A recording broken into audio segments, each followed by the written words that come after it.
આજે આપણે બનાવીશું ઢાબા સ્ટાઇલ પનીર ભુરજી। જેમાં મેં આજે કઢાઈ મૂકી છે, એની અંદર આપણે નાખીશું તેલ, 3 ચમચી તેલ।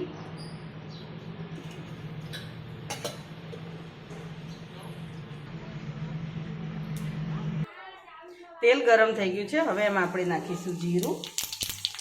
જીરું તતડી જાય એટલે એની અંદર આપણે નાખીશું હિંગ। હિંગ નાખી દે એના પછી નાખીશું આપણે ડુંગળી, ચોપ કરેલી ડુંગળી નાખીશું આપણે। એમાં હવે આપણે લીલા મરચાં નાખીશું। ડુંગળી હવે લાઇટ પિંક કલરની થાય ત્યાં સુધી આપણે એને સાતળશું। ડુંગળી આપણી થોડી સંતળાઈ ગઈ છે, હવે એમાં આપણે ચોપ કરેલા ટામેટાં નાખીશું।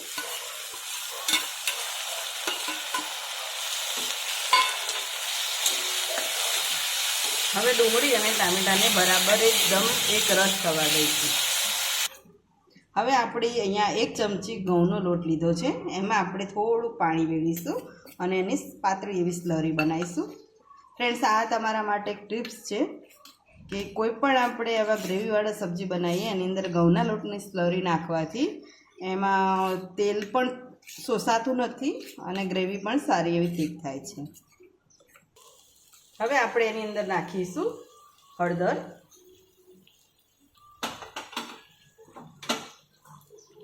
ધાણા જીરું પાવડર નાખીશું, લાલ મરચું પાવડર જેવી તમારે તીખાશ જોઈએ એ પ્રમાણે, કિચન કિંગ મસાલો આપણે નાખીશું। કોઈ પણ પંજાબી સબ્જીની અંદર તમે કિચન કિંગ મસાલો નાખશો તો એનો ટેસ્ટ ખૂબ જ સરસ આવશે।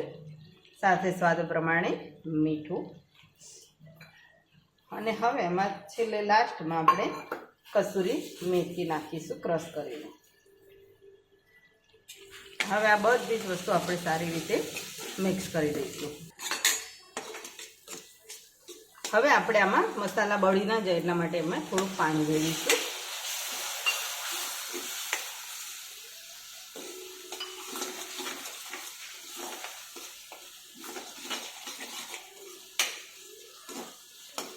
હવે જે આપણે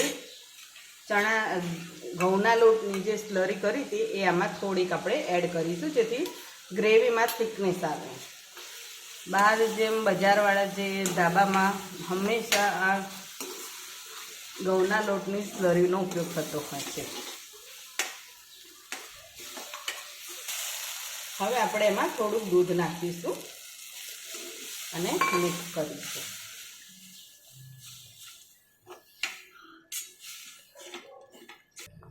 હવે આપણે એમાં થોડી ઘણી ખાંડ નાખીશું કે જેથી ખટાશ નાખી છે તો એ બધું બેલેન્સ થઈ જાય।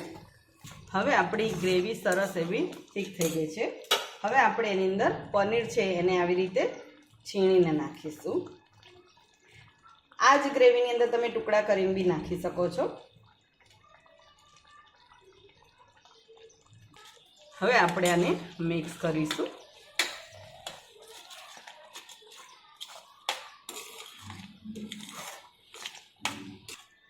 હવે આપણી આ પંજાબી સબ્જી તૈયાર છે પનીર ભુરજીની। એને હવે આપણે સર્વિંગ બાઉલમાં સર્વ કરીશું। તો તૈયાર છે આપણી પંજાબી સ્ટાઇલ ઢાબા સ્ટાઇલ પનીર ભુરજી।